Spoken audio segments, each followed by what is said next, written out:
IPL से आप लोग तो अमीर का अमीर हो गए। जी जी सर, मैं आपके माध्यम से कहना चाहता हूं कि ये सरकार यूपीए 2 की सरकार बड़ी जोर से नारा लगाई, ये सरकार आम आदमी की सरकार, आम लोगों की सरकार, लेकिन जो बजट आया इससे ये प्रतीत होता है कि ये सरकार आम की नहीं खास की है। मैं आपके माध्यम से जानना चाहता हूं कि ये कौन सी व्यवस्था है कि इस देश की इतनी बड़ी रकम उन लोगों के लिए माफ कर दिया गया जो ऑलरेडी बहुत बड़े पूंजीपति हैं। 5 लाख करोड़ आपके यहां सब्सिडी और माफ कर दी गई उन लोगों के लिए जो इस देश को लूट रहे। आपने इलेक्शन से पहले सिर्फ 60,000 करोड़ गरीबों के लिए और किसानों के लिए दिया। आपने पूरे देश को सर पे उठा लिया कि हम गरीबों के हितैषी हैं। आप 60,000 करोड़ किसान को देते हैं तो पूरे देश में ढिढोरा पीटते हैं, और 5 लाख करोड़ उन अमीरों के लिए जिनसे इनकी साठगांठ है उसकी चर्चा तक नहीं होती। मैं आपके माध्यम से पूछना चाहता हूं कि वो 5 लाख करोड़ का वित्त मंत्री हिसाब दें कि क्यों माफ किया, किन किन परिस्थिति में माफ किया गया, उसकी क्या क्राइटेरिया है कि ये 5 लाख करोड़ माफ करना इस देश के लिए बहुत बड़ी घातक है। मैं समझता हूं इस पर वित्त मंत्री को सफाई देना चाहिए।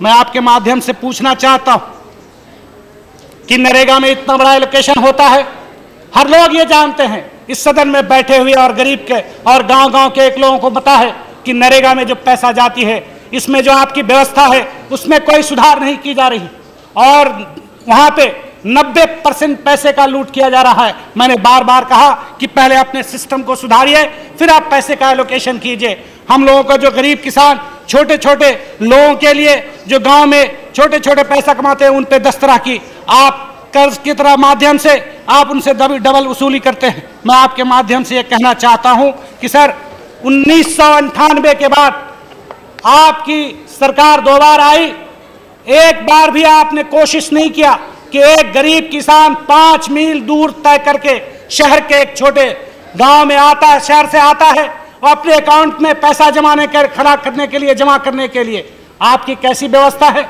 आप कैसे वित्त मंत्री हैं कि वो 20,000 रुपया से ज्यादा जमा नहीं कर सकता?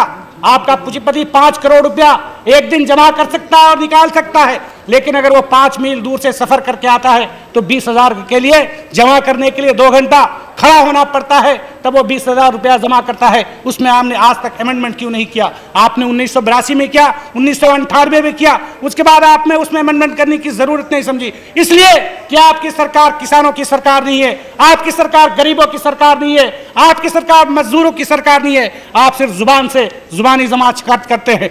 पूरी दुनिया देख रही है, आपकी आईपीएल 3 साल हो गया चलाया जा रहा है, लूट मार चल रहा है, बॉल टू बॉल फिक्सिंग की जा रही है, विकेट टू विकेट फिक्सिंग की जाती है। हर ये फिक्स किया जाता है कि ये प्लेयर कितना ओवर बॉल करेगा, उस पर फिक्स मारा जाता है। इस पे नो बॉल होगा कि वाइड बॉल होता, उस पर फिक्सिंग की जा रही है। आपका तंत्र कहां था? आपके वित्त मंत्री क्या कर रहे थे? उनकी क्यों नहीं इंक्वायरी की? जो आईपीएल के मोदी थे उनके ऊपर नजर क्यों नहीं रखी गई? 2 साल पहले वो 5 लाख इनकम टैक्स भरते हैं और आज वो 11 करोड़ एडवांस में पे करते हैं।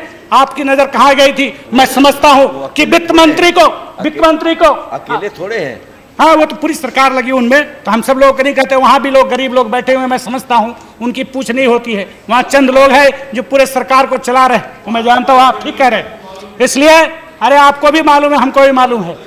जी सर, मैं आपके माध्यम से कहना चाहता हूं कि वित्त मंत्री को रिस्पॉन्सिबिलिटी लेना चाहिए कि 5 लाख करोड़ की सट्टेबाजी वो अपने ऊपर जिम्मेदारी ले और इस सदन में और भारत सरकार से इस्तीफा दे, चूंकि उनकी गलती में, उनके रवैये में इतना बड़ा सीनियर लीडर होते हुए इस देश में इतना बड़ा घोटाला